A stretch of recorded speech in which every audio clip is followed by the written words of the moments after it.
ABS-CBN, hindi ako bibigyan ni MVP sa TV5 na sariling show, prime time. Hindi rin ako bibigyan ng GMA, Miss Annette, Mr. Duabit at Mr. Goso na prime time show, binigyan pa ako ng sariling studio ng GMA.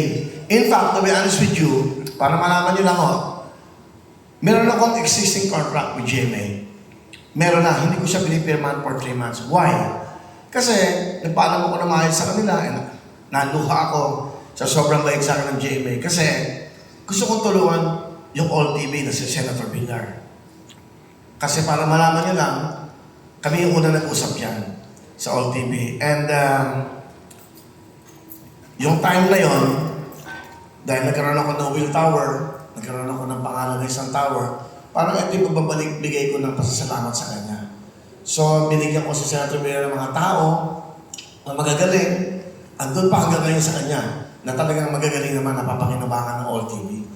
So, after that, medyo hindi naging maayos yung takbo ng ratings kasi nga, wala akong transmitter.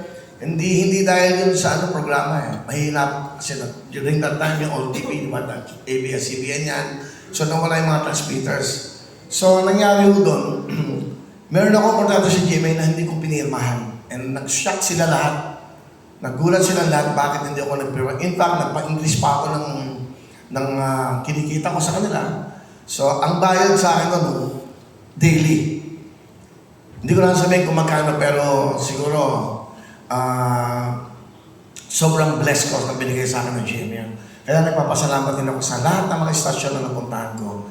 So, yung time na yun, meron akong renewal ng contract. 3 months na sa akin yung contract, hindi ko pinipirman. And then one day, nagpaalam ako kay Mr. Red Gosson, kay Mr. Philip Yalo, nagulat silang lahat. Bakit hindi ako magsasign ng contract nandun yung kontrata? That is the story. Para alam niyo na lahat, bakit hindi ako nawala sa All TV. Nawala yung All TV, naintindihan ko dahil hindi pa talaga kaya mag-manage at mag-produce ng mga shows kasi mabigat talaga ang production. So, medyo yun ang naging problema doon. Pero, I'm so thankful sa mga Villars kasi hindi ako magkakaroon ng Will Tower. Yung lupa na yun, tatlo yun. Para alam niyo kung bakit ko binili yun.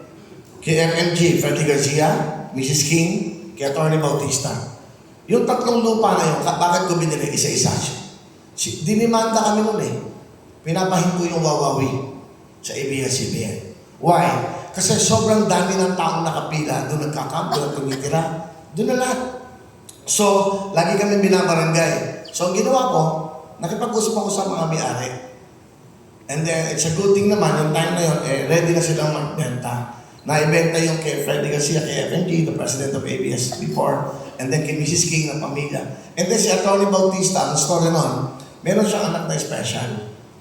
Nung nakita ko, kasi very famous ang Wawawi during the time. Ang Wawawi was produced 2005. Nag-launch ako ng February 5. Okay. So, yan. Ang story niya. So, 20 years ago. 20 years ago yan. So, nung nabili ko yung tatlong lupa, yung huli, ayaw benta ni Mr. Bautista. Pero yung anak niyang special, 34 years old, parang nakita, inakap ako. Nung akap sa akin, binigyan ko ng jacket, dinala ko sa ABS na doon ng show. Ayaw benta yung bahay. Kinabukasan, tinawagan ako ng asawa. Gusto mo ba itong lugar na to? And then right there and then, binenta sa akin because yung anak nilang special, parang sumaya daw at napasaya ko. So kaya nabili yung tatlong lupa na yun. At yun ang naging deal naman namin ni Senator Villar during the time na tumatakbo siyang presidente. Sabi ko, huwag niyo akong bayaran. Patayoan niyo lang ako ng maliit na parang studio na Wawawi.